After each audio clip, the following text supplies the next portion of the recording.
नमस्कार। आज 11वां अंतर्राष्ट्रीय योग दिवस है। योग भारत की देन है। योग हमारे ऋषि मुनियों की देन है। लेकिन बीच में एक ऐसा समय आया जब भारत में ही योग हमें देखने को नहीं मिल रहा था। हमें योग सिखाने के लिए बाहर से लोग आने लगे, जबकि भारतीय परंपरा थी योग हमारी देन थी।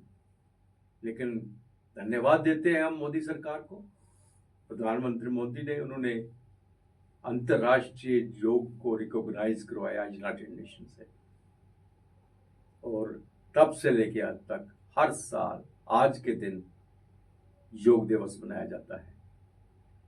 3 दिन पहले से ही योगा की क्लासेस जो हैं लगानी शुरू कर दी थी। जगह जगह लोगों को समझाना शुरू कर दिया कि योग के फायदे क्या हैं, योग का उद्देश्य क्या है, योग हमें क्यों अडॉप्ट करना चाहिए और एक अच्छे योगाचार्य की पहचान क्या होती है। आज हमारे साथ हैं योगाचार्य अरुण पचरंदा जी। उनसे हम जानकारी लेंगे योग के बारे में, आज के दिवस के बारे में। अरुण जी, आपका बहुत बहुत स्वागत है। नमस्कार जी। पचरंदा साहब, आज योग दिवस है, पूरा विश्व इसे मना रहा है जी। भारत की देन है। हम कहें कि भारत जिस तरह से बात करता है विश्व गुरु बनने की, उसमें कि हम कहें कि एक कदम आगे बढ़ते हैं हम इसमें कि योग को हमने पूरे विश्व को दिया है। ये कोई शक नहीं है इसमें। योग हमारे ऋषि मुनियों की देन है, बिल्कुल एक परंपरा है भारत की। आज का जो दिन है इसके बारे में कुछ जानकारी आपसे मैं लूंगा। फिर योग का हमें क्या फायदा है, हमें योग क्यों करना चाहिए, हमें योग क्यों अडॉप्ट करना चाहिए, कुछ ऐसे प्रश्न हैं जो मैं साथ साथ आपसे पूछना चाहूंगा। ठीक है। तो आज योग दिवस के बारे में कुछ बताएं। ठीक है, जैसे कि आपने बोला, आज 11वां योग दिवस है जी। ये आदरणीय हमारे प्रधानमंत्री नरेंद्र मोदी जी ने पूरी दुनिया को योग का पैगाम दिया और ये विश्व गुरु का एक बिल्कुल सरल रास्ता है। और मेरे विचार से तो भारत विश्व गुरु बन चुका है जी। इसी इसी जरिए से आज हिंदुस्तान से ज्यादा बाहर वाले लोग योग को पसंद कर रहे हैं और इसका बेनिफिट ज्यादा उठा रहे हैं। ये 11वां, आप जैसे बोला आपने, 11वां योग दिवस हम मना रहे हैं अभी आज। तो ये 200 से ज्यादा कंट्रीज मना रही हैं आज ये योग दिवस। तो हिंदुस्तान में तो सब जगह योग, हमारे प्रधानमंत्री भी ग्राउंड पे आके योग करते हैं। बिल्कुल। और सभी मिनिस्टर्स, चीफ मिनिस्टर्स सभी ग्राउंड पे आके योग दिवस करते हैं। इससे पब्लिक को प्रेरणा मिलती है और पब्लिक को प्रेरणा लेनी भी चाहिए। ये योग दिवस वास्तविक में एक दिन का नहीं है, ये तो एक जागृति है। 21 जून को, द हार्टेस्ट डे को हम योग मनाते हैं। जी जी। तो ये रोज योग जो है, ऐसे जैसे हम खाना रोज खाते हैं ना, इसी प्रकार हमको योग रोज करना चाहिए, रोज करना पड़ेगा। हमें योग से क्या क्या फायदा मिलते हैं, योग कितने प्रकार का होता है और योग की कौन कौन सी स्थितियां होती हैं? देखिए, योग जो है ना, ये कलयुग का समय चल रहा है जी। पोल्यूशन का समय चल रहा है। डाइट हर जो है वो उसमें पोल्यूशन है। जितने भी हम ले रहे हैं, अच्छी से अच्छी ले रहे हैं, दूध ले रहे हैं, वेजिटेबल्स ले रहे हैं, फ्रूट्स ले रहे हैं, सब में पोल्यूशन है। आज बाजू में भी पोल्यूशन है। तो उससे क्या बनेगा कि इससे तो हम शुद्ध कर नहीं सकते हैं। सब्जी को हम कर ले, नहीं है, ये हमारे लिए पॉसिबल नहीं है, ना ही हम कर सकते हैं, हमारे पास में भी नहीं है। तो हमें क्या करना पड़ेगा, अपनी इम्यूनिटी स्ट्रांग करनी पड़ेगी जी। माहौल एक ऐसा बनाना पड़ेगा जिससे हम आगे की ओर बढ़ सकें। योग एक ऐसी चीज है, हम योग करेंगे तो हमारी इम्यूनिटी दिन प्रतिदिन स्ट्रांग होती चली जाएगी। योग की आप बोलते हैं तरीके कितने हैं, ये इसमें यम, नियम, आसन, प्राणायाम, प्रत्याहार, धारणा, ध्यान, समाधि, 8 वे हैं इसके। तो ये है कि हम जो है ना,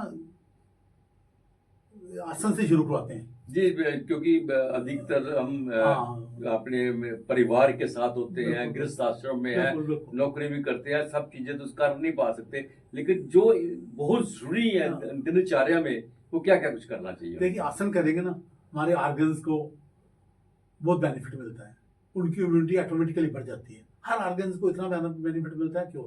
हमारे शरीर में 600 खरब कोशिकाएं हैं जी। हर कोशिका को फायदा मिलता है। हमारे ब्लड प्यूरिफाई होता है। आप अंदाजा लगाइए, खुद अगर सुबह हम ताजी हवा में से घंटा ये कर लेते हैं जी तो जी। बहुत ज़्यादा बेनिफिट्स इसके मिलते हैं। तो इससे हम निरोगी रहते हैं।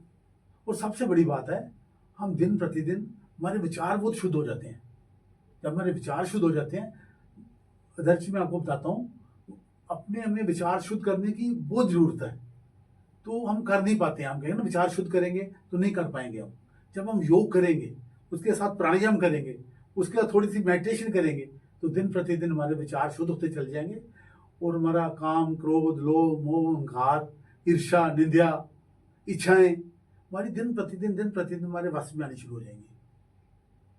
आसन करने से हमारा शरीर तंदुरुस्त होता है। बिल्कुल। तो प्राणायाम के हमें क्या फायदे मिलते हैं? प्राणायाम करने से हमारा शरीर भी परफेक्ट होता है। जी। उसके साथ साथ हमारा मन जो है ना, बहुत शुद्ध होता है। मन में हमारी नेगेटिवनेस खत्म होती चल जाती है दिन दिन। हम पॉजिटिवनेस की ओर कदम कदम बढ़ते जाते हैं। फिर उसके साथ प्लस हम जब मेडिटेशन करते हैं तो सोने पे सुहागा है। मेडिटेशन में क्या होता है कि हम बहुत पीस ऑफ माइंड हमें मिलता है, बहुत पीस ऑफ माइंड में, जो आज समाज में खत्म हो चुका है। बिल्कुल बिल्कुल। आजकल बचौदा साहब बहुत से एक ज़्यादा जो दिक्कत आम लोगों को आ रही है वो ये है कि इस चलते हुए दौड़ते हुए ज़िंदगी के अंदर रात की नींद उनकी गायब हो गई है। तीसरा आदमी यही शिकायत करता है कि मुझे नींद नहीं आती, मैं सारी रात करवटें बदलता रहता हूँ, सो नहीं पाता हूँ। क्या योग करने से, जब प्राणायाम करने से कुछ ऐसा फायदा मिल सकता है? योग जो आदमी करता है सुबह 1 घंटा, मैं दावे से कह सकता हूँ, मैं 30 साल से ऊपर से योग करवा रहा हूँ, कर रहा हूँ, मैं दावे से कह सकता हूँ, जैसे वो सुबह 5 बजे 5:30 बजे उठेगा, रात को 10 बजे तक वो बिल्कुल वैसे ही रहेगा, तरोताजा। जी। और वो उसको दिन में आराम करने की जरूरत नहीं पड़ेगी। और जब 10 बजे वो 10:30 बजे वो अपने काम निपटा के बिस्तर पर जाएगा तो विद इन 10 मिनट्स उसे गहरी स्लीप आ जाएगी। इतना ये तो- बढ़िया योग। सुबह हम घंटा लगाएं, मगर ये सिर्फ सुनने वाली बात नहीं है, प्रैक्टिकल करने वाली बात है ये। जो योग के लिए कौन सा समय अच्छा होता है करने के लिए? सुबह फ्रेश बाजू में तो बहुत बढ़िया है, इसके मुकाबले में नहीं है। लेकिन हम शाम को भी कर सकते हैं, जिसके पास टाइम नहीं सुबह है, शाम को भी खाना खाए हुए हमें 3-4 घंटे हो जाने चाहिए, उसके बाद हम शाम को भी कर सकते हैं। सुबह जब हम आते हैं योग करने के लिए तो उस वक्त हमारे दिलो दिमाग में यही होता है कि हम अपने, जिस तरह से जिम में कोई जाता है तो अपने शरीर को थकाता है, इस तरह से थकाता है कि वो उसको रात को नींद भी आ जाती है, थकावट हो जाती है। लेकिन कि योग में तो ऐसा नहीं है, वो तो अपने शरीर को उतना ही करना चाहते हैं जितनी उनकी क्षमता होती है। योग ऐसी बात है, हम लोग जब करवाते हैं ना, एक आसन करवाते हैं, उसके बाद उसे रेस्ट देते हैं। क्यों देते हैं? जितनी उसकी एनर्जी लगती है उससे दूनी उसकी एनर्जी बढ़ती है। अच्छा। योग में वो कंटिन्यूस होता है। योग में हर आसन के बाद कुछ सेकेंड, 1 मिनट हम रेस्ट देते हैं उसे। जब वो रेस्ट, आंखें बंद करके रेस्ट करता है, तो मैं आपको बता नहीं सकता उसकी इम्यूनिटी कितनी बढ़ती है और उसके आर्गन को कितना ज़्यादा लाभ मिलता है। शायद ये एक साधना है सर। ये आप एक्सरसाइज समझ के नहीं करना है इसको, इसको जिम की तरह कोई और तरीका है, बस मसल्स बनाने के लिए जाते हैं हम। ये साधना है ये हमारा शरीर तो शुद्ध करेगा ही करेगा, लेकिन हमें प्रभु के नजदीक ले जाता है। ये ऐसी चीज है ये। मन की भी शुद्धि हाँ, ये करता है। साधना है, एक साधना है। इसे समझिए, तपस्या समझिए। अब जैसे ऋषि मुनि तपस्या किया करते थे ना, जो 1 घंटे की साधना शुरू करता है, अगर सच्चे हृदय से करता है, श्रद्धा भाव से करता है, तो उसकी धीरे धीरे धीरे धीरे करते ना, ये 24 घंटे की साधना बन जाती है। फिर उसका उठने का स्टाइल, बैठने का स्टाइल, सोने का स्टाइल, खाने पीने का स्टाइल, सब एक यौगिक बन जाता है। तो वो एक पूरा योगी बन जाता है। आपने खाने पीने की बात कही, तो आजकल खान पीन की तरफ लोग ध्यान नहीं दे रहे। बहुत सी बाजार में ऐसी चीज़ें खा रहे हैं जिसको शायद ही कोई देखना भी पसंद करे इस वक्त। और योग में खासकर कहा जाता है कि जीने के लिए नहीं खाना चाहिए, हमें जीने के लिए खाना चाहिए, खाने के लिए नहीं जीना चाहिए। बिल्कुल। अब खाने के लिए ऐसा लग रहा है कि जैसे खाने के लिए ही हम जी रहे हैं। तो योग के अनुसार क्या हमें अपने खान पान की तरफ खास क्या ध्यान देना चाहिए, और खासकर इन मौसम में? देखिए, गर्मी में और बरसात में खाने का बहुत ध्यान रखना चाहिए। हम थोड़ा सा भी डिस्टर्ब हो जाए ना खाने में, तो पेट एकदम खराब हो जाएगा। पेट खराब हो जाएगा तो पेट से ही सारा शरीर है, सारे ऑर्गन्स हमारे डिस्टर्ब हो जाते हैं। इसलिए खाने में विशेष ध्यान रखें। ताज़ा खाना खाना चाहिए हमें, बासी खाना नहीं खाना चाहिए, फ्रिज में रखा हुआ खाना नहीं खाना चाहिए। घर का खाना खाना चाहिए। मैं कहता हूँ घर का खाना खाना चाहिए। और मैं एक सबसे बड़ी बात बताऊँ आपको यौगिक, इस पर अगर हम चलेंगे, दिन में सही योगी को 2 टाइम खाना चाहिए, मैक्सिमम 3 टाइम खाना चाहिए। 3 टाइम से ज़्यादा खाना जो है वो नुकसानदेह है शरीर के लिए। और एक और बड़ी मैं मैसेज देना चाहता हूँ कि जब एकदम हम दांतों से काम ले लेते हैं ना, तो उसके 4 घंटे कम से कम दांतों से काम ना ले। उसके बाद ग्लूकोज ले लें हम 4 घंटे में, 4 घंटे दांतों में एक बिस्कुट, एक नमकीन, कुछ भी ना लें। ये हमें एक हैबिट बना लेनी चाहिए अगर हमने योग की तरफ थोड़ा बढ़ना है तो। एक आम युवाओं में पाया जाता है, फास्ट फूड की तरफ जा रहे हैं, मोमोज खा रहे हैं, फास्ट फूड मैगीज खा रहे हैं, नूडल्स खा रहे हैं, ऐसी चीज़ें जो खा रहे हैं, तो क्या ये सेहत के लिए हानिकारक है? क्या इनसे छुटकारा पाना चाहिए? दस जी, ये मैं क्या बहुत बरीक बात बोलने वाला हूँ आपको। ये पॉइजन है, स्लो पॉइजन है। ये जो लोग खा रहे हैं, इनको 2 साल के बाद, 5 साल के बाद पता लगेगा कि क्या खा रहे हैं ये। मैं कहता हूँ हमारे जो आजकल के पेरेंट्स हैं वो भी आलसी हो गए हैं, वो भी बाजार को ज़्यादा लाइक कर रहे हैं। लेकिन मेरी एक राय है, जो पेरेंट्स है ना, उनको कम से कम जब उनका बच्चा मेल हो फीमेल हो 12 साल का हो ना, तो उतनी देर तक जितनी देर वो सेटल नहीं हो पाता, उसको बिल्कुल उसके साथ फ्रेंडशिप कर लेनी चाहिए। बिल्कुल फ्रेंड की तरह उसके साथ रहें और दिन में 1 घंटा, 1.5 घंटा, 2 घंटे उसका बताएं। वो जो उसकी डाइट है, जो ये आज मोबाइल सिस्टम चला हुआ है आपके सामने, इंटरनेट उठ है, इससे उसका बचाव हो जाएगा, उसकी सोसाइटी से उसका बचाव हो जाएगा। तो जब उसको अपने माता पिता के साथ दोस्ती से रहेगा ना, वो सब कुछ उनको बताएगा कि मैंने क्या किया क्या नहीं किया।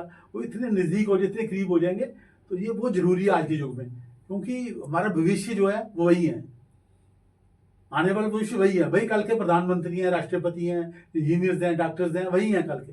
अगर पेरेंट्स ऐसे नहीं करेंगे तो आने वाला भविष्य हमें कुछ अच्छा नहीं दिखाई दे रहा। नहीं, जिस तरह से युवा ड्रग्स की ओर जा रहे हैं, वही है ना, एक बहुत बड़ा एक जहर है इस बिल्कुल सोसाइटी के अंदर बिल्कुल ड्रग्स सर, की ओर। बिल्कुल बिल्कुल। तो उन्हें अगर हम योग की तरफ ले जाते हैं, उनकी तरफ उनका ध्यान चला जाता है, तो क्या वो ये सब चीज़ें छोड़ सकते हैं? क्या ऐसा पॉसिबल है कि एक नशा जो हम सारी देर से नशा कर रहा है, उसको नशे को छोड़ सकता है? सर मैं आपको क्लियर बोलता हूँ, जो योग करता है ना आदमी, जो भी योग करेगा सही दिल से, श्रद्धा भाव से, योग को साधना समझ के, मैं कहता हूँ 2-3 महीने कंटिन्यूस योग कर ले एक सही शिक्षक के साथ, तो वो अगर 20 साल से इन ड्रग्स का, मैं कहता हूँ वेज नॉन वेज का और माइंड का इस्तेमाल करता है ना, वो भी इसे छोड़ देगा। उसे इतना ज्ञान हो जाएगा कि मेरे लिए नहीं बने हैं जी, ये मेरी चीज नहीं है ये। उसे अंदर से ज्ञान आना शुरू हो जाएगा। वो दिन में परमात्मा से बातें करेगा, परमात्मा से बोलेगा ये क्या कर रहा है तू, उसका ऑटोमेटिकली उसका बिहेवियर बदल जाएगा। उसका तो आपको बोला ना मैंने, काम क्रोध क्या कैसा बन जाएगा वो, अब नाजर से। योग एक ऐसी चीज है, बहुत बढ़िया चीज है योग सर। बिल्कुल। प्रचोदन साहब ने कहा, योग आत्मा और परमात्मा के मिलन का दूसरा नाम है। बिल्कुल। अगर आप योग को अपनाते हो तो फिर रोग्य को दूर करते हो। ये आज जो नशे में डूबे हुए लड़के हैं, अगर वो योग की तरफ आ जाए, ये फास्ट फूड खाने वाले अगर इस योग की तरफ आ जाए, उनका ध्यान इस तरफ हो। बहुत से हमारे योगाचार्य जम्मू के अंदर, प्रचोदना साहब हैं, और भी बहुत से, हर जगह भारतीय योग संस्थान है, बहुत से संस्थान हैं जो बिना कुछ लिए निःशुल्क आपकी सेवा कर रहे हैं, आपको योग सिखा रहे हैं, आपको नशों से दूर करने की कोशिश कर रहे हैं। उनके पास जाइएगा, उनको अडॉप्ट कीजिएगा और अपने माता पिता के लिए भी एक आदर्श बन के दिखाइएगा। बहुत धन्यवाद। भारतीय योग संस्थान के 100 केंद्र चलते हैं जम्मू में जी। मैं नौजवानों से, सभी से कहूंगा, योग जो है वो 10 साल से लेके 100 साल का बुजुर्ग आदमी सभी कर सकते हैं। भारतीय योग संस्थान की क्लासें को जाइए, निःशुल्क योग साधना सिखाते हैं और आप आनंद लीजिए, अंतर्मुखी होइए, निरोगी होइए और आनंद लीजिए जिंदगी का। अवश्य योग शुरू कीजिए। बहुत बहुत धन्यवाद। नमस्कार। नमस्कार। का शुक्रिया।